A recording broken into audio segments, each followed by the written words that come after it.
Hey, listeners, it seems like the next big thing is on a roll. We're already on to our next episode. And I think I must call this entire segment, musicians from New Jersey. I think that's what this segment should be called. And this time I've got it right. Our guest is a highly experienced virtuoso, pianist, composer, has been playing music since the early teens. We're going to find out exactly at what age he started. So all the way from New Jersey, please welcome Stanley Grill. Stan, can I call you Stan? You can. Go right ahead. Stan, welcome to the show. How are you doing? I'm doing great. Happy to be here with you and to meet you. This is a pleasure. Excellent. Yes, we've had the pleasure of exchanging messages on Facebook, and now I've put a face to the name, and we're talking. Hopefully, the next step is us meeting in person. That would be good. You in New Jersey.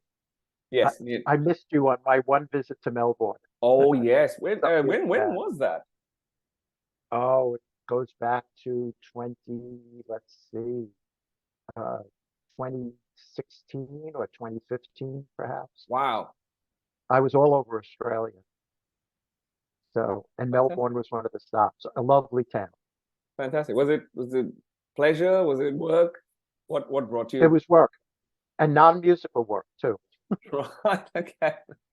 So obviously, Stan, you wear lots of hats, and we're going to talk about all of them. But as you know, tradition on this show is that the guest comes on and shares two things about themselves, and one is fact, one is fiction, and I have no clue which one's which, and I have the wonderful task of putting myself out there and saying, I think this one's fact or fiction. So, are you happy to do that? Yeah, I'm happy to do that. Sure. Yeah, you got two things for me? Well, I have two things for you. All right. So I grew up in the Bronx, which is a borough in New York City. And as a teenager, like other teenagers, I loved rock and roll. So those are the two facts. So A, you grew up in the Bronx. No, those aren't the two facts. Oh, those are one fact. Sorry. Okay, yes. I'm getting to the fact. So right on. With that, yeah, I was in a garage band in the Bronx and played gigs in the Bronx, playing keyboards. Okay.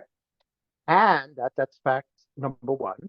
Uh-huh. And fact number two is that I like rock and roll so much, I spent 3 days in the rain and the mud at Woodstock. Okay. So statement number one is that you grew up in the Bronx and you had a garage band in Bronx and you played music there? Correct. And second one is you love rock and roll so much that you spent 3 days at Woodstock rolling around in the mud. That's it. Okay. Okay. They're both really tricky, actually, given your current brand of work. I'm trying to picture both of them, and I'm like, wow. Okay, I'm gonna go with Woodstock, actually, as a fact. You love rock and roll so much that you spent 3 days rolling around in the mud at Woodstock. That's a fact. That is a fact. I really went out on a limb there. Yeah, the garage band actually never really happened because as much as I like rock and roll, I hated playing it because it was all the songs at 3 chords. So I much preferred playing Mozart and Bach and and Chopin, even as when I was really young. I didn't want to play rock and roll. I just like listening to it. Fascinating, because here you bring something very interesting, right? So musicians, and even I do, I consume certain types of music that I don't perform. And it's very fascinating. So are you still into rock and roll? Do you still listen to it? Oh, I do. You do? Yeah.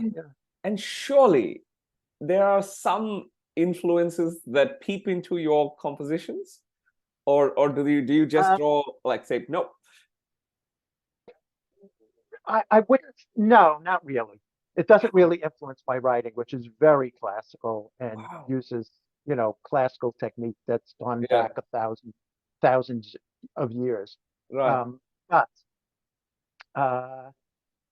there's a certain music that informs rock and roll, which is folk music, like English folk tunes, Appalachian folk tunes. And I always really loved that music. There was a lot of folk music playing in my house when I was growing up.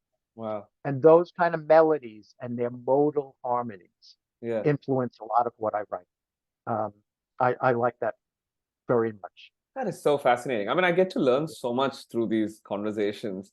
And I was brought up on, Indian film music, which is how I got started into music. And I learned a lot from there. But once I started looking at different genres, and I'm still learning so much, it is fascinating. So how many influences are there, how many schools of thought, and how they come together. It's fascinating. Okay, so what is your current rock and roll obsession? What are you listening to? Oh, so I still like the rock and roll of my youth, which is 1960s rock and roll. Right. Because it had a raw edge to it that I think is missing in a lot of contemporary pop music. Contemporary pop music is very smooth. It's very engineered. It's very, electronic sound. It's very produced. Yeah. And the kind of rock musicians that I really liked were things, and I don't know if you know all these groups because it's very 1960s, but like Janis Joplin and the Grateful Dead and Jefferson Airplane and the Allman Brothers Blues Band, and they were raw. And I remember there's a famous place called the Fillmore Theater, which played all the big rock bands in the 60s and early 70s. There was one in San Francisco and one in New York. The one in New York was Fillmore East. And I saw Janis Joplin there, and I saw Allman Brothers there. I saw Grateful Dead there. And you would go, and as I was already playing piano and knew something about music, and I would go in and think, they're not even in tune, but it sounds great. And you were able to pick that at what age? I was a teenager. Right. So, so I'd been playing piano since I was around 6. Wow. But, so I knew what was in tune and what was not in tune. Yeah. But it didn't matter. They were just, the listening experience was tremendous. The listening experience was just fantastic. Wow, so cool. This is so fascinating. And so you said something very interesting, and I want to go back to the start, right? Because so you were 6 and you met the piano. Is that what happened? Well, when I was 6, my mother took me to the famous Carnegie Hall. Whoa, nice. And when I was growing up, we had no money. I didn't realize it because I was only 6, but we had no money. My father died when I was young. But anyway, my mother took me to Carnegie Hall. We sat up in 7th heaven because I guess those were the less expensive seats, which is why we were there. So I'm way, way up there. And there's an orchestra with people that are, this big. and sized. And sized. And one of the pieces on the program was Debussy's La Mer. And the sounds of the ocean that he created out of this orchestra just overwhelmed me. I was ecstatic. I couldn't control my emotions. It was just amazing that all those little people down there could create this huge ocean of sound. Wow. That he made. And there was also Bach and Beethoven on that program, but it was the Debussy that just at that age just overwhelmed me. Wow. And I just started saying, my mom, that's what I want to do. I want piano lessons. I want to learn how to do that. And she would say, you're too young. No, I'm not too young. I want piano lessons. Oh, Stan, this is just legendary so stuff. She finally broke down, and I started on piano lessons. Yeah. And, I just played all those years. I just loved to play. Wow. And then it wasn't in my early teens at my local music school, I wound up changing to a young, dynamic piano teacher who just lit the fire under me. And I went from practicing an hour or two a day to practicing 5 hours a day, 6 hours a day, 10 hours a day. I was just like playing the piano around the clock because he just got me all worked up about how wonderful that instrument could be.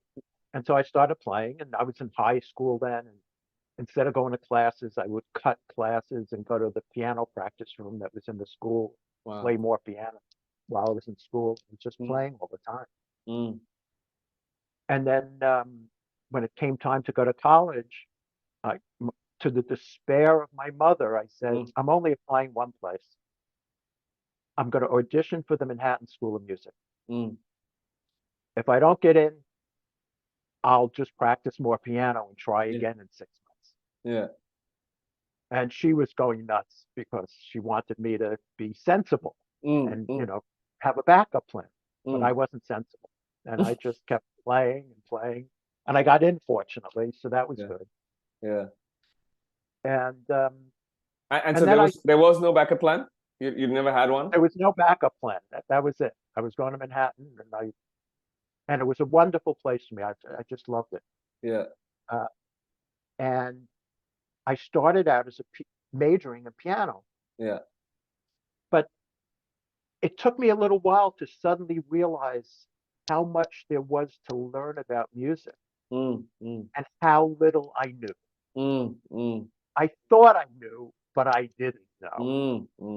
And you don't realize until you start to learn how much you don't know. That's a great moment. And how ignorant you are. But it did dawn on me at some point, and I switched to be a music theory major, which was also rather unpractical because how was I going to make a living? I didn't even much think about it. But I love music theory. That was like the magical key that was going to answer my questions about what made music do what it did. What makes it tick? How does it all come together? All the parts and pieces in music. It was like, this is opening the door to the mystery, and that was the best decision I ever made because it really gave me the knowledge that I could later turn into writing my own music and writing scores because I developed the skills for writing counterpoint and orchestrating and all the myriad of skills to understand how formal structures should go together, how music should flow. What are the sort of tools that make music work?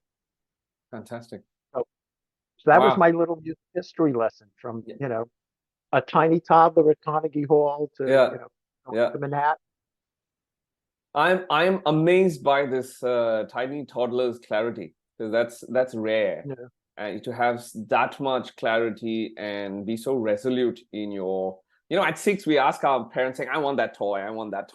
So, but for someone to say, I'm clear, this strikes a chord with me, literally and figuratively, and this works for me, this is what I want to do. That's fascinating, A. And B, I'm very intrigued by this whole fascination for music theory and the piano. So did they go together, and do they still go together? So when you compose? So here's another interesting story. So I was taking lessons with a wonderful piano teacher who I adored, named Leon Kushner. And he would take my scores, and he would take a pencil, and he would mark it up so much that you could barely see the notes underneath all his pencil markings. I mean, he had thought out every gesture. Your hand goes up here, and then this phrase leads into that, and push a little bit here, and hold back a little here, and he would put eyeglasses, draw to show, don't forget that right there. And I remember sitting there saying to myself, how did he learn to know that? Wow. And how am I ever going to know how to interpret the music at that sort of level of depth and understanding? And the answer for me was not by studying more piano lessons and having him tell me. it had to be some other way, and the answer was theory. Theory, understanding not only because what theory is, and I think a lot of people think of it as a set of rules, which it isn't at all. It's just an analytic tool to understand what music is doing, any kind of music. And what everybody thinks of as rules aren't rules. All they are is descriptions. That in this kind of music, this happens. And in this kind of music, that happens. It's not a do and don't. It's a description of like a good example. Everybody says, "Oh, no parallel fifths." Well, there's some music that's all parallel fifths, and it sounds pleasant to the ear. Exactly. So there are a lot of people who use parallel fifths. And a lot of music, just not certain kinds of music because it doesn't work there. So if you want a certain kind of sound, you avoid them, and if you want another kind of sound, you do them. So it just depends what you're trying to do. But anyway, that to me was the answer. I wanted to get in depth, and then of course, I met my wife at Manhattan School of Music. I was hoping to. Yes. Yeah, and the two of us would spend entire afternoons in their music library. Which had a large room with vinyl records, wall to wall, these big ceiling high shelves full of records, and a dozen turntables. And we would just spend hours and hours going through that library, listening to all kinds of music. Why? Wait, were you dating at that stage? Yes. Okay. And that was what we did together. We just listened to music.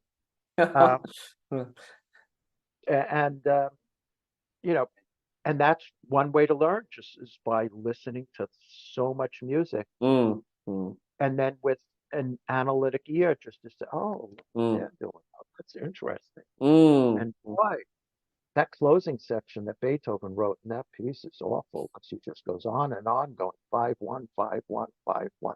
Oh, you got carried away. But you have to listen to all that stuff. How did they orchestrate? How do they combine instruments? So on and so forth. So we would sit with scores and then listen to the music, and then you'd go on to the next one and just listen to hundreds of hours of music. So fascinating. I can imagine this. You painted a visual picture. Fantastic. Thanks for sharing that. Can I just ask about something else? And this has piqued my curiosity. So in terms of a parallel, so I grew up in India. And when I was 12, I got introduced to some wonderful singers at that time and their work. And I fell in love with Indian, you can call it Indian pop. It's a loose term, popular music. But it wasn't strictly pop, as in it was more for, India is big on films, and India is big on music in films. And there's the whole tradition of playback music, playback singing is what it's called. And so that's my entry into music. And I realized that I had a good ear, I had a good voice, and I was able to reproduce it quite effortlessly. And so I got drawn into it. And so it's considered light music. And then on the other end, there's the deeper, more, formal Indian classical music, which itself has which itself has two forms, the Hindustani and Carnatic. And they are at war with each other all the time. So there was classical music and there was this light popular music. And I grew up in a very strict Tamil family, which was big on, you should learn classical music. But I was drawn to the lighter side. And so the purists always told me not to listen to light music. And they would say, no, that's going to spoil your music, because I was learning, but I was still performing both in a sense. And they felt that the light music would dilute my ability to absorb and exhibit classical music. So with your interest in rock and roll, were your teachers, were the purists not worried that you would get influenced by rock and roll? I was a very independent teenager, so I didn't care. When I was going to school, and even when I was starting to compose, so in the 70s, everybody who considered themselves a serious composer was into 12-tone music, writing tone series. I don't know if you even know about this stuff, tone rows. That was not me. That music did very little for me. It wasn't until later that I understood, and I have an opinion now about what it is I don't like about it. But and I think I know why. But all the same, it was like I was just going to go my own path no matter what. Yeah. Trailblaze. And in terms of the music that I write, if you get to know my music a little more and listen to it, you'll hear my music sounds like me. But it doesn't fall into any particular school of music that I can think of. And I always feel like I was never, the schools went from everybody was into this 12-tone serious stuff, which didn't do it for me. Then they went to minimalism, which I personally get bored after the first 15 seconds. And I'm going, okay, when's something going to start? And then it goes on for a half hour and never starts, doing the same thing. I can't, it just drives me right to the off button. Yeah. So people were doing that, and that became very popular, but that wasn't me either. So I was always writing and felt like I was on the outside doing my own thing, but I couldn't write in a way that didn't appeal to me. I was writing music that, meant something for myself. So I'm stubborn that way. I just kept doing it. Yeah.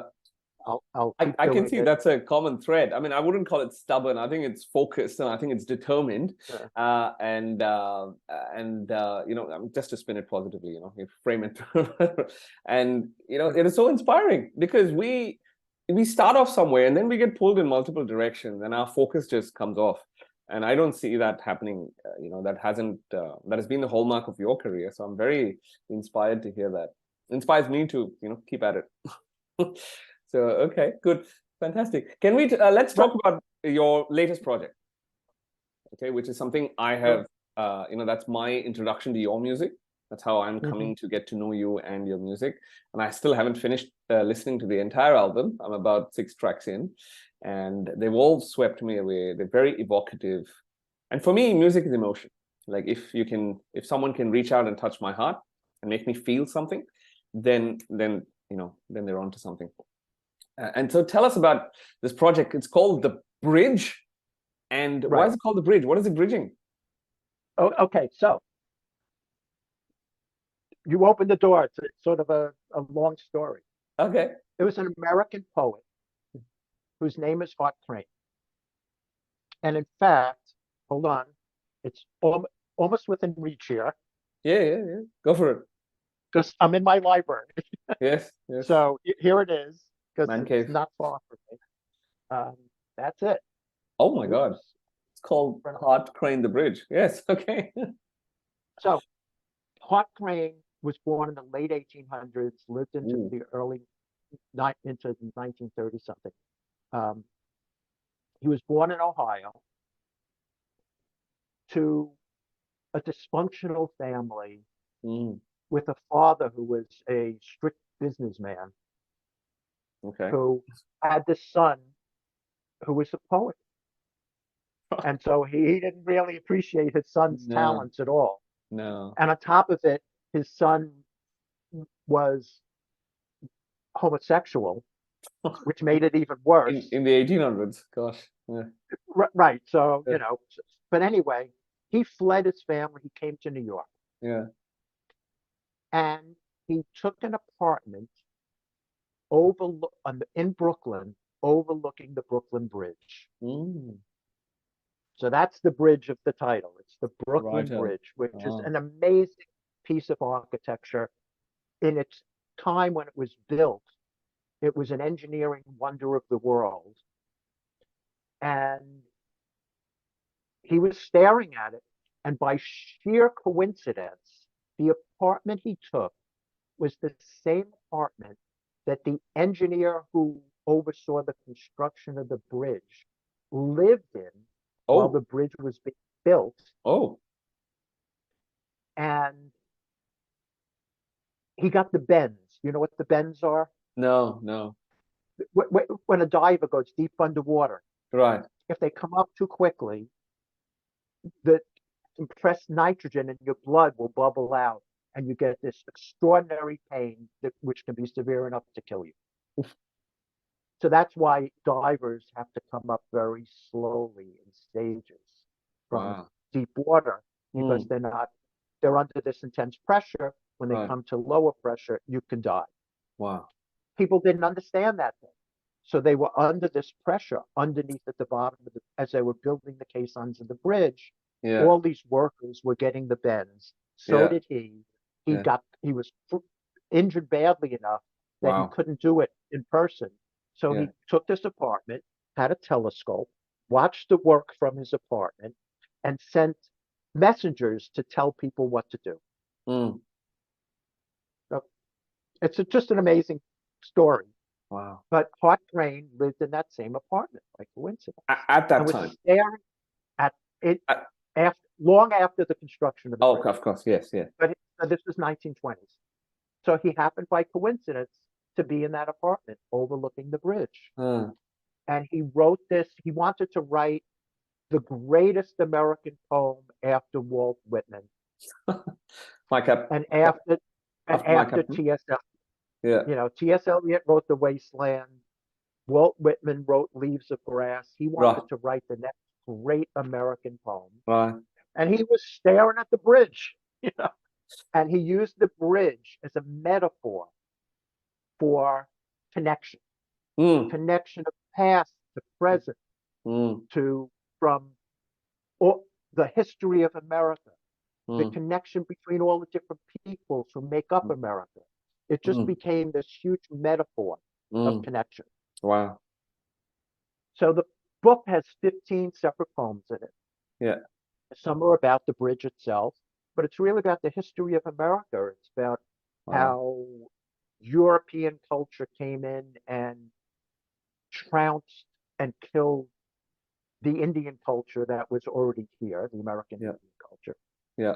It was about the mass and crass commercialism of American society, especially in the 1920s. That was before the Great Depression, when there were the famous tycoons and robber barons, they called them, in America. It's an amazing poem. And when the COVID shutdown started, I found myself sitting right where you see me right now. Yeah. With no place to go and no distractions. And I just kept turning to this poem and reading it over and over again, because the symbol seemed really apt, given the fact that everybody was now isolated in their own homes and couldn't go out and interact. The metaphor of the bridge as connection seemed. And I wanted to do something with the poem for years, but it's too long to set the words to music. And so I decided to write the symphony instead, which with each of the 15 movements, each one be a musical expression or reflection of each one of the 15 poems in the book. Yeah, this context is fascinating. So when I listen, I mean, I'll listen to the other tracks as well, but when I want to go back to those first 6, and I think this context is going to improve the listening experience itself, because I can then see where it came from. And that's very interesting, very fascinating. Okay, so and you're entering this, I believe, this year in this year's Grammys.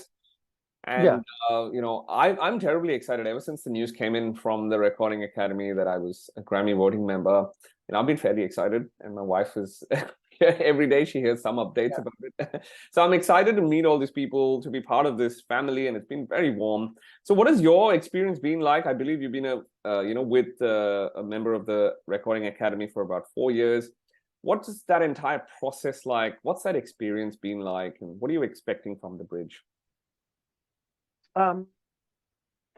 from the point of view of the Grammys, I don't expect a lot at all. I mean, I write my music to write my music. Yeah. I record my music because I want to get it, into sound, with what I imagined I wanted. Yeah. And for me, whether, I go into the Grammys, it's more of a means to get my music out into the world, which are what I'm trying to do generally to a lot of people. Absolutely. And that's about it. I have no expectations. I don't expect to ever get a Grammy because the music I write is, I'm in my own little world here. I'm not Beyonce. I'm not riding a horse dressed in pink. I'm just, that's not me. So, and you look at all the, in Billboard magazine, all the people who are Grammys, they're out there marketing themselves like mad.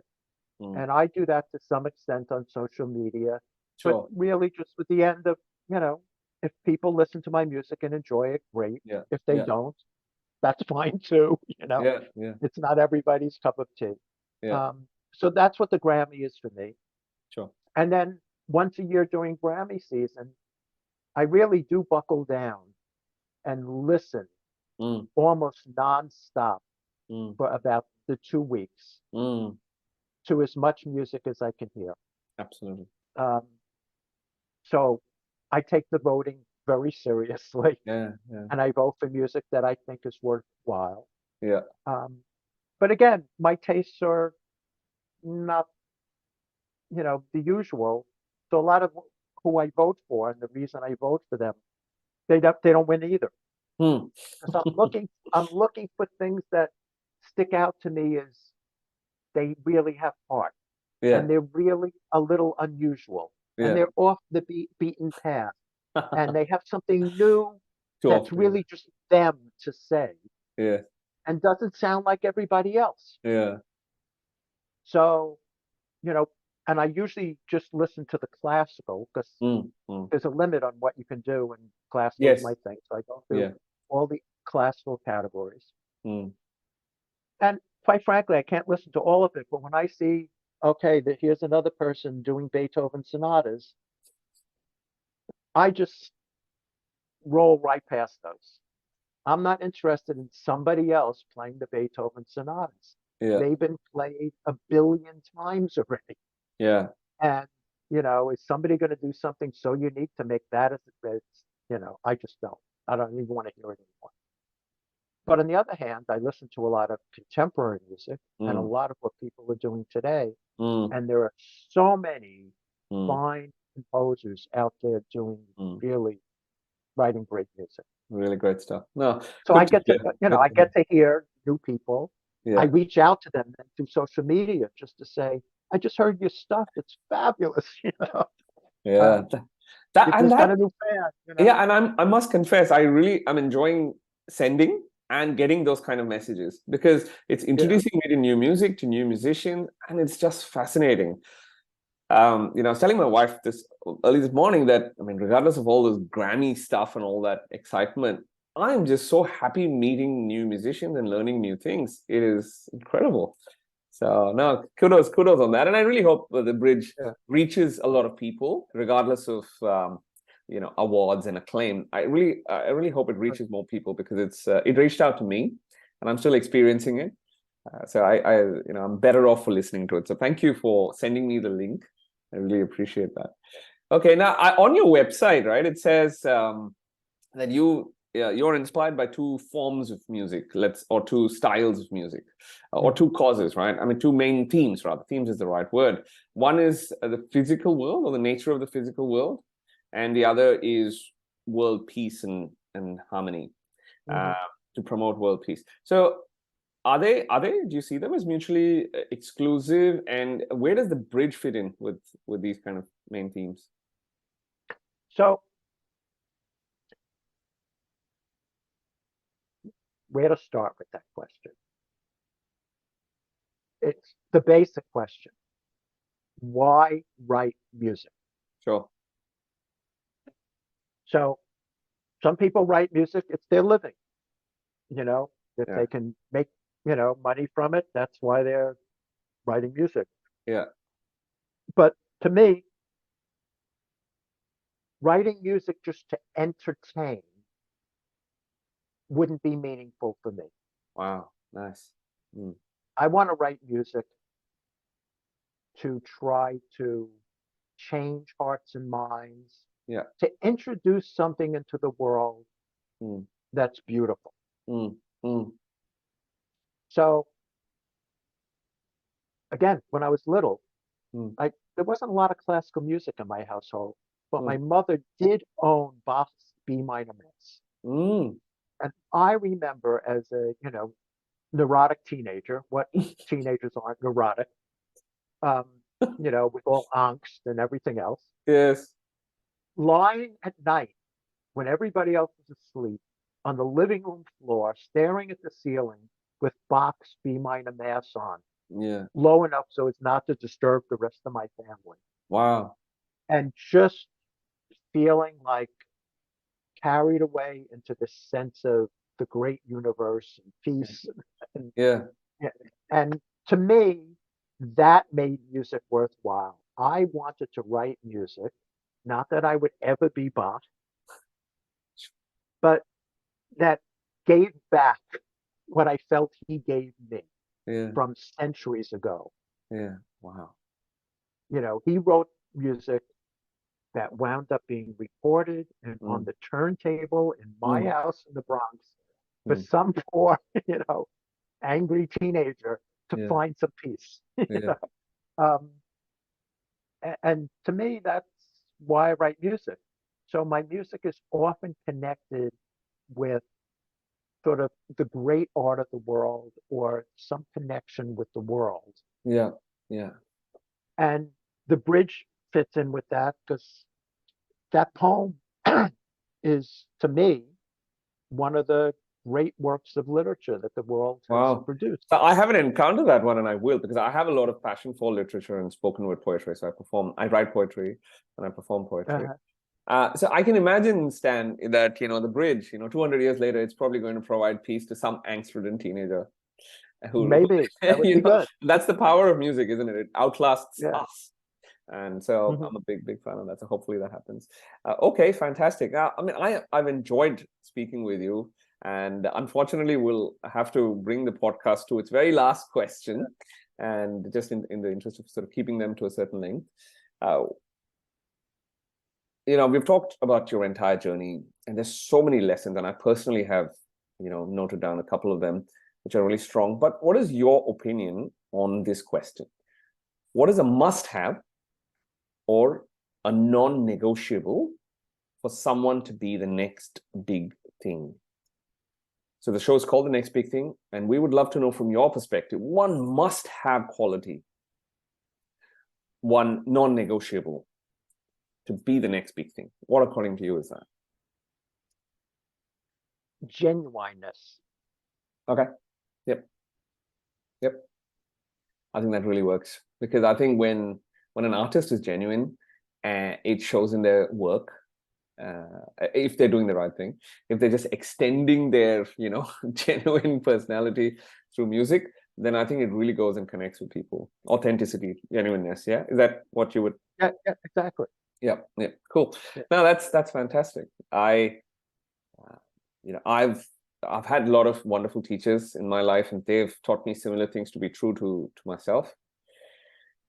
I've tried, but the world has often swayed, and even that's the whole reason I wrote in India. And it was the sentiment I felt. I knew it was the sentiment that other mothers and adult children would feel, and I realized that the emptiness moment wasn't covered much, isn't acknowledged much. And I'm an only child, and I'm still very close to my parents. So a lot of people said, "Oh, write something, write a love song, write a love ballad, let that be your next thing." I'm like, nah, it's not coming. I don't feel it. I don't want to put something out there that they will buy. I want to put something out there a story that I want to tell. So anyway, that's I think you accomplished that, because your song is very heartfelt, and expresses a real love for your mom. Yes. You know, yeah. and it's a wonderful thing. Yes, no, but I acknowledge that it's not, that it happens across many households, and I wanted to express that. No, thank you for that. Thank you for this podcast. Thank you for sharing your wonderful journey. I walk away with a lot of nuggets, and I'm just thinking back to that 6-year-old kid in Carnegie Hall saying, "This is what I want." And the moment in life you have clarity on what you want, I think that helps you. It builds conviction, it builds confidence. So I think clarity is like the starting point for a lot of things. So thank you for sharing your story, and good luck with the bridge. I'm going to finish listening to it, and I will message you. And offline, I'll get some tips from you on how to approach the voting. This is my first time. Okay, sure. All right. Thanks again. Thanks for joining the podcast. Really appreciate you spending the time. Okay, this is great. Thanks.